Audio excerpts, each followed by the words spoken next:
শুভ সন্ধ্যা dear viewers, বানরের রাজ্যে স্বাগতম। এই জায়গাটি দেখলে মনেই হবে যে এটি বানরের রাজ্য। এখানে দর্শনার্থী বেড়াতে এসেছে।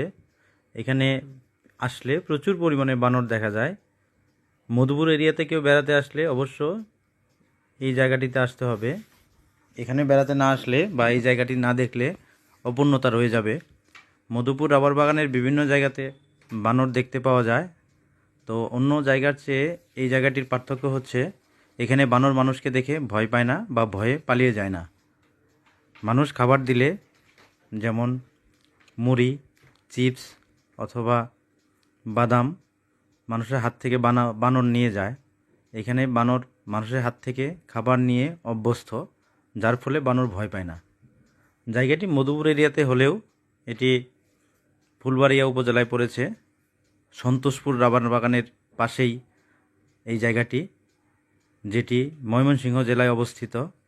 এখানে যদি কেউ আসতে চান, ময়মনসিংহ হয়ে অবশ্যই মধুপুরের কাকরাইত থেকে বামে আসতে হবে এবং বাগানবাড়ি নামক একটি চৌরাস্তা আছে। এই চৌরাস্তা থেকে পূর্ব দিকে সন্তোষপুর বাগানের ভিতরে আসতে হবে, তাহলে সহজেই এই জায়গায় আসা যাবে।